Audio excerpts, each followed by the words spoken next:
Welcome to another inspiring episode of the Elite Expert Insider Podcast. Hosts Melanie Johnson and Jen Foster are the owners of Elite Online Publishing. They're both Wall Street Journal, USA Today best-selling authors. We're really glad you're here because this podcast was designed for you. Meet industry experts that share their secrets and strategies. Get successful results for your business in money, relationships, health, and your life. Each episode is going to inspire you to take action towards reaching your greatness. Hey everyone, welcome for another great podcast. I'm Melanie Johnson, co-owner and founder of Elite Online Publishing, along with my other co-owner, Jen Foster. Hey, Jen. Hey everyone, how's it going today? Well, we hope you're having a fantastic day. And as always, we're trying to bring you the best of the best people. And today we are going to learn and talk about money.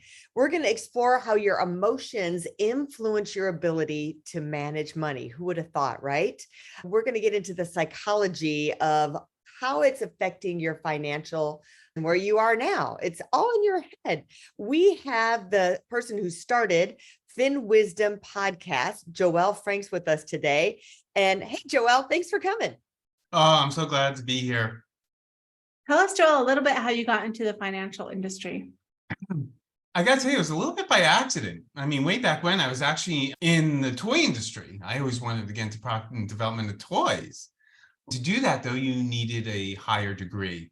And while I was getting my degree, I was working at a job at a large credit union.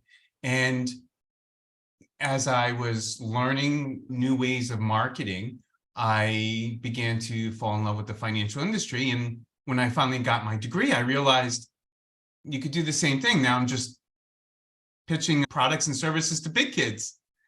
And so from there, I've just followed the flow. I began to learn a lot of different ways of connecting with different types of organizations and individuals. And along my path, next thing you know, all these years later, I've worked now in banking and in insurance and in the investment industries. Tell us a little bit about, I'm curious about the word behavioral economics. Okay. What that is, what that means, and how it applies to us. You know, it's interesting. It's a big buzzword now for a couple of years, right? It's one of those like name dropping types of things. Where it comes from is a lot of what we talk about economics. Maybe I'll go backward. Maybe I'll start from the last word to the first. Yeah. So economics comes from this concept or neoclassic economic theory. And for all those who are listening, and both of you, I mean, not to make this too complex, there's some basic foundations around that. And this is where all economic models, by the way, are created, right? That we know 100% of the information. We know 100% of the different choices. And we know in terms of 100% of the probabilities and what the outcomes of those probabilities will be. And we don't know any of that, right? We don't have 100%. So what happens is in our brains, there's this concept or this process we go through called heuristics. What that is, that's basically shortcuts, right? We fill in the blanks. And whether you realize that or not, no matter how big or small the decision is we take these shortcuts. Now, what happens is we have this funny thing in us. It's called emotions, behavior. We react to things based on all kinds of stuff, right? Whether it's genetics, it's learned behavior. It comes from our ethics, our culture, our, the way we were raised, our experiences, right? So behavioral economics, when we talk about behavioral economics, what we're trying to say is it's a field of study that basically explores how actual financial decision process is influenced by social, cognitive, and emotional factors. Mm-hmm. And why and how these behaviors they don't always follow those economic models. And I just want to say that in this probably may rub some, financial experts in academia a little differently, because often what us individuals and companies are present to us conversations and tools, they often tell us to remove the emotions from our decisions. Well, that's wrong. Because I just told you, every decision includes those heuristics, those shortcuts in our brains. So it's more about how do you accommodate your behaviors? So what it really comes down to is the why behind why I'm shopping on Amazon.com on my phone at night, right? Why am I doing that? Why am I buying stuff right before I go to bed? It's kind of like, and I use this a quick analogy often. It's like when we were a child, right? You would be doing something right, and you're like, don't touch it. And they say, it's a hot pot, right? And it's like, don't touch it, don't touch it, don't touch it. And you hear it, and what do? You touch it anyway. And then your parents are just like, why did you do that? Now, as adults, we still do the same thing, but we're asking ourselves that question after we act on. And it's about being more in touch with your own behavior and your financial decision making. You bring up the behavior. How do we control our behaviors? I think you address that. And in the financial market, it's so confusing. Things change all the time. Like right now, interest rates have gone up a little bit. You can get a CD Inflation. for over 4% now. So do you put your money there? And, money's the root of all evil. Or should you invest in the stock market? Or should you be diversified? Or should you be all in on real estate? It's like, it just makes my head spin sometimes of not knowing where to do. And then we're kind of innate of our own behaviors and experiences we've had from what we've learned from our parents or experiences we've had with money and the stage of life that we're in. So how do we control and filter through all of that? Well, that's a big question. I know. It's like 3 questions or 5 questions. Well, Melanie, it's a valid question. So, and you know what, even though I study this and even though I preach this stuff, doesn't mean that I don't still fall into my own traps. In fact, sometimes it's even worse for me because I know that much. It's like, why did I do that? And part of it is creating the right financial habits, but habits, right, in changing behavior. Well, first and foremost, you have to really want to change behavior. And if you want to, it's really hard to do, right? We can talk about things like people who want to diet more, exercise more, quit smoking, follow those New Year's resolutions, right? And all these other things that we try to connect with. And it's really hard to do.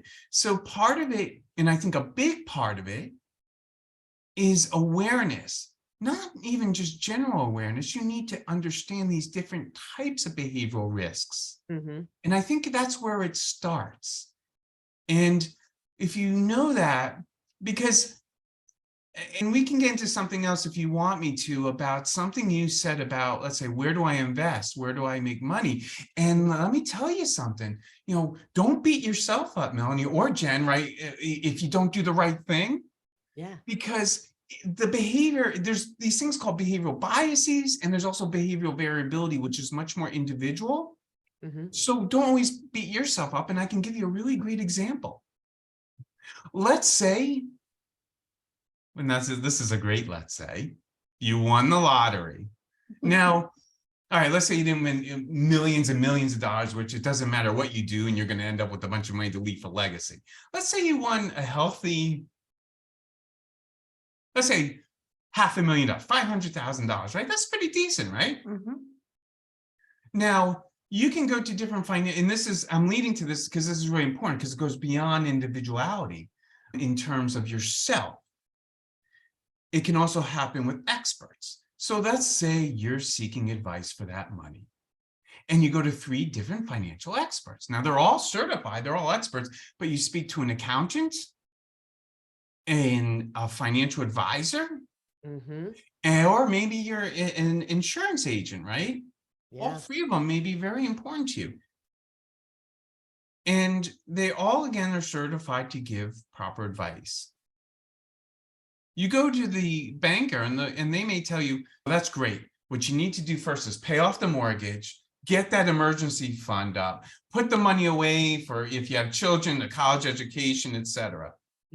Well, wait a minute, you go to the financial advisor and they'll say, you know what you need to do is get that money and make more money. What you need to do is put it all into all these different investments and alternative investments. We can better diversify the whole thing so we can up your performance, so you can generate wealth and provide better income distribution in the future. Yeah. You go to the insurance agent. The insurance agents go, that's great. Let's up the face value on your insurance. Let's get you a whole life policy. Let's build it out so that you can protect those that count on you more. You can build better legacy and all that. Now, are any of them wrong? So these are some of the things like I'm trying to lead to, and these are thoughts that people don't always think about. And what I love is the smiles that I see on both of your faces, because that's the purpose of my conversations, is to tell a story, to help you understand that you don't have to feel all that pressure and guilt. You have to become aware of it. If you do, I think there's sometimes never a right or wrong answer to that question you asked. It's more closer aligned to your behavioral style. Like if you like more safe things, then you go more of a safe route. If you're more of a risk taker. And I've kind of been in that position. I felt like I should be doing it all. Like, oh gosh, I guess I should be doing this, because they say to do, this person says to do the insurance, this person says to do the stocks, this person says to have, real estate. You're like, okay, I'll just try and do all of it. And that's not always the best choice. Like you say, what is your risk tolerance? What's your behavior? That makes sense. So I'm glad you mentioned, Melanie, about the risk tolerance, right? So that's a big thing that financial firms do, right? They get you to do this, what's called risk tolerance questionnaire. And it's kind of, even if you're working for a corporation, let's say they have a 401k, and they tell you about these forms, and then that company that's, backing all the choices, maybe they'll drop down some pie charts, right? And they'll say, you're more aggressive, you're more conservative. Here's your choices. And here's how you know if it's properly and behaviorally aligned. If those come down, right, and you pick these choices, but what happens if, I did a lot of research and they found out, right, like sometimes market doesn't go up. It doesn't just go up, it goes down too. You get really upset. But who are you upset with? Are you upset with yourself? Are you upset with the company you work for because they're the ones that are offering? Are you upset with the carrier? Are you upset with this particular product? And the thing is, when we do this, it's not part of our decision-making. We're almost being fed it. And the missing component is this additional, like, yeah, but what's exactly right for you? It's not just about how aggressive you are. Is maybe you're someone who is more susceptible to, sustainability, right? Maybe it's about the type of pots and you don't feel good about something. And I always find a really great indicators when the market goes down and your portfolio goes down and you say, and you're really mad like this, but you're not really realizing it was that you got to have the patience, right? Or you got to understand, like, there's dips and it's more than tolerances. Is this aligned to how I feel about my investments and my comfort? And are they aligned to that? Because you won't be as upset if they go down if you know, like, you're more going to go for certain types of securities or alternative investments. But it's also the other side, and I'll stop rambling because I know I rambled too much and I'm sure you have more questions. The other side of this is when it goes up. Now, and this is part of behavior, by the way, so maybe this is a really good lead in back to behavior and connecting the dots, is when it goes up and you go, oh my gosh, I knew, I read all stuff and it went up, and you go, wow, I lucked out. If you feel luck, well, then it's not aligned to your behavior either. Because it's about, if it's aligned to your behavior, you're setting the right expectations for when it goes up and down. And the interesting thing, and why I just mentioned this as a great lead-in, is one of the most pivotal behavioral things that's always talked about is this concept, or behavioral finance, behavioral economics was founded by particular individuals, Daniel Kahneman and Amos Tversky. And they call this thing called prospect theory. Yeah, that sounds pretty technical, I know. But here's how it really works. And the studies have shown that there's some varying degrees of this, but I'll use the example we just talked about. If your portfolio goes up 5% the first year, and then goes up 10% the next, you're not twice as happy, right? Just happy. In fact, most people don't even really pay attention about how much it goes up. They just look at the portfolio and they see it's going up every year and they're happy. Yeah. They don't even know how well it's performing. But if it goes down 5%, And then the next year goes down 10%. Oh, you're feeling it, right? You're like, what do I do to myself? I should have sold. Why didn't I sell? I should stay the course. All these things we hear. And the thing is, that's because usually this is called a concept of loss aversion, where you are almost twice as upset when things go down versus if you're happy about it. But usually the probabilities are balanced. But our emotions, our behaviors change the probabilities and the actions you take. And so going back to where you were saying about where we're going with this is, yes, this is helping you understand why you do what you do with your money. Well, and I'm kind of hearing we need to celebrate our wins more and not worry about our losses as much, right? It's kind of what you're saying. I think that's part of it. I mean, I think you need to it's about setting the right expectations. Yeah. So a lot of the ways is I'm not someone who gives advice on to improve performance, nor am I certified to do that. What I am here to do, and what my background is to help you be closer aligned to your financial decisions and stop you from, or, it's not just behavioral risks. It's the other side of it too, is how do you take advantage of these behaviors? They're not, we always make these things sound bad. Some of these things that we do, like a really good example is like mental accounting. If you've ever heard of mental accounting, it's like bucketing, right? That's like when, Jen, you were talking about buying something on Amazon or, something's on sale and we're like, ooh, and we do it. And, it's interesting. So mental accounting or a bucketing system, when it's bad. So let's say you have someone who does a budget.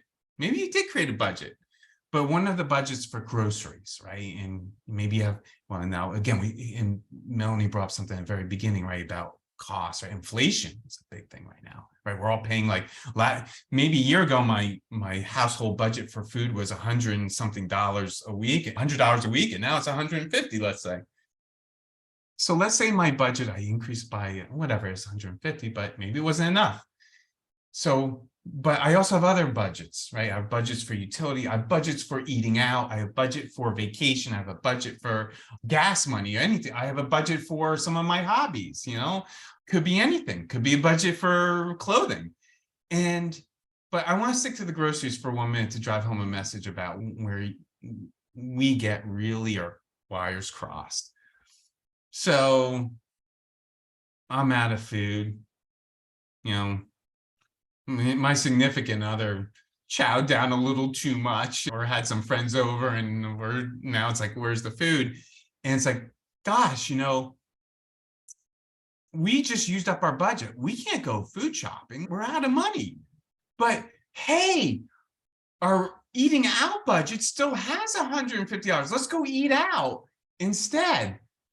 Does that really make good financial sense?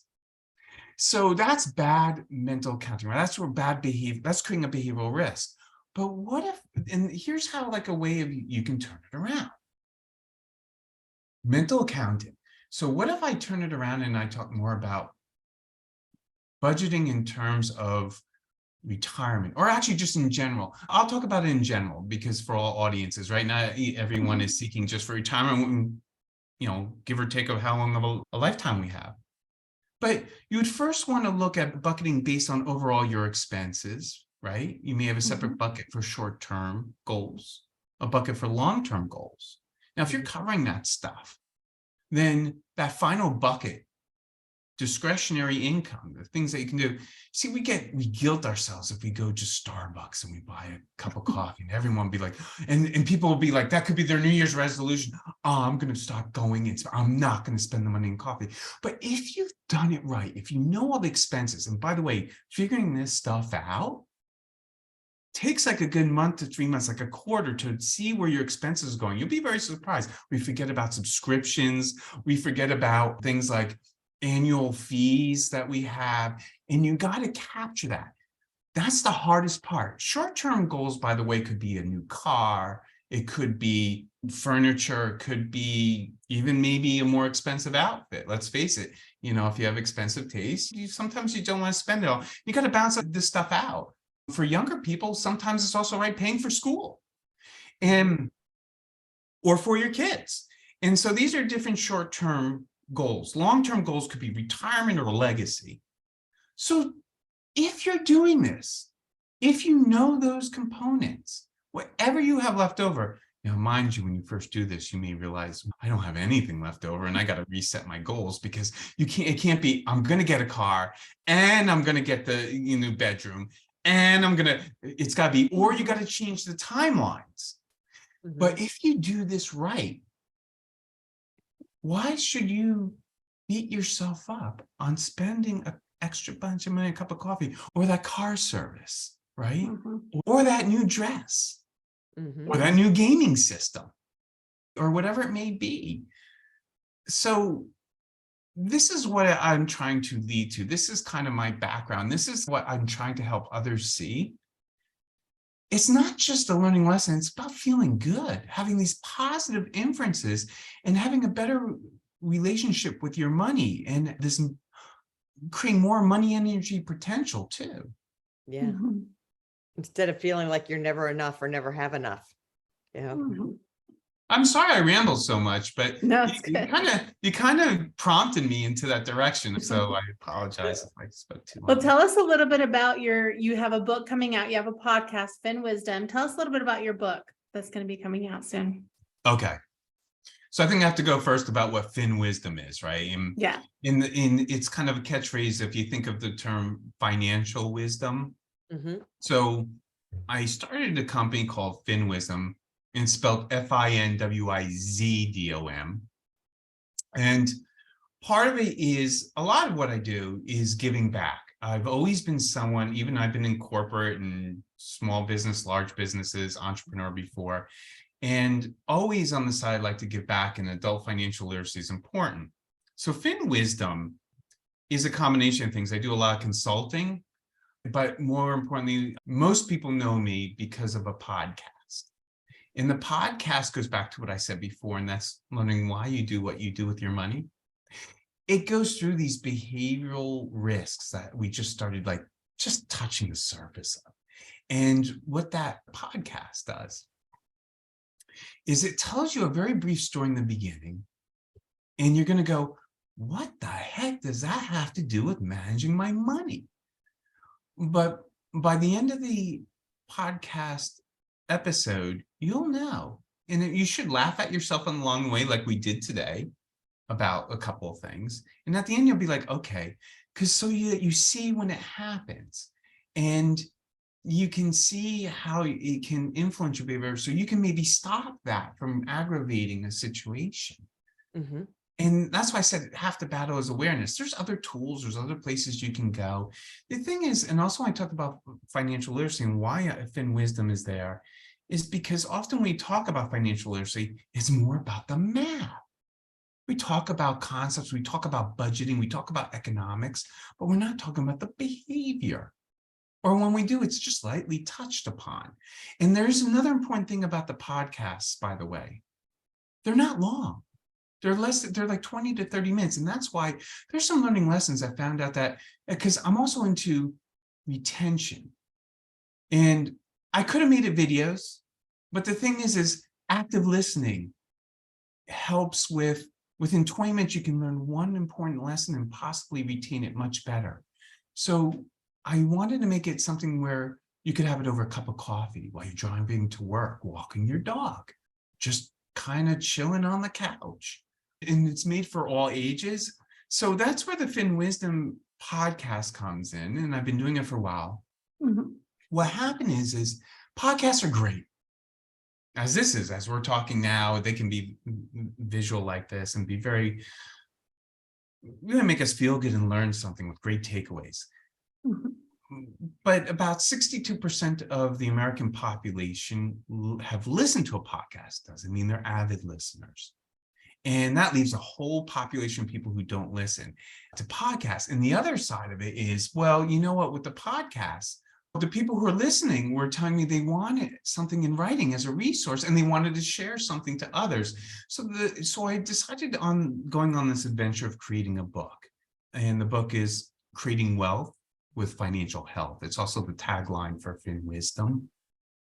And the reason why I'm doing the book, right, is to reach out, to share to others and share those stories. And so how others could share those stories and make it a reference so that, and again, reading is also equally active form of entertainment. Reading can help with the retention, and you can go at your own pace and you can take it anywhere too. So the book well, I'll tell you what it is and what it isn't. It isn't like a whole textbook. That wasn't my idea. There's enough stuff out there that talks about behavioral economics, but they don't talk in terms of, to working Americans. It's all of us, like I said in the beginning of all this. But the book talks like this. It's in a format of like as if we're doing right now, like a conversation. It does repeat in terms of what it is basically the first 3 seasons. And that teaches some basic behavioral risks. It teaches about the other concept I alluded to earlier around behavioral variabilities, these more individual things that is a really newer science around behavioral economics, and not many people are really tapping into it. And where I'm really trying to close to, which both you, Jen, and Melanie are alluding to, is creating a lifestyle sustaining income. And that's where I leave the book. Who knows if we'll create another one, but they can always continue that story then by going to, let's say, season 4 or go back to season 1. Awesome. Well, where can people go to find your book and your podcast? So I always strongly recommend just going to FinWizdom.com. It's FinWizdom.com. As far as the podcast goes, you would want to go to my website so that you can subscribe, so you'll hear when the latest ones are getting released and some additional information when I make opinions or discussions like you heard today. But you can always go to your favorite hosting podcasts, whether you're on Spotify, iHeartRadio, the Amazon, the Apple, most of those places you can find the podcast. As far as the book goes, yes, through FinWizdom, there'll be a portal there, but you can also go to our favorite place, right? Amazon.com, and anywhere, again, many of the other platforms too, you'll be able to find the book. And I believe Elite Publishing too, right? You can go to your website. And I would strongly recommend that you do so anyway. If you're someone who is interested, and I'm not just pitching them, they are awesome. I don't think I could have done this book without them. To do it by yourself is good, but to do it with Elite Publishing, that's great. It's not just about hand-holding. It's about doing it right and doing it in the most efficient and effective way. So I would also check them out regardless if you're someone who's interested. I love that. That's usually what I say at the end of our podcast, and you said it, so I don't even have to say that. So go check out Joelle's book, and we will see you next time. We hope you learned a lot from this podcast. I have like a page of notes that I took, and we've worked with him, right? And we have his book, and I'm still taking notes, learning more from him.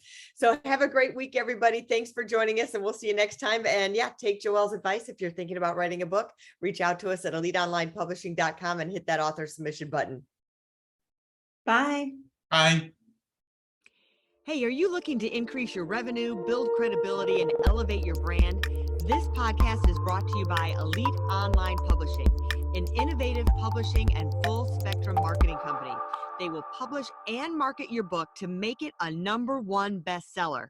Becoming an author is the best way to market your business. So contact them at eliteonlinepublishing.com today. All of their authors become #1 bestsellers.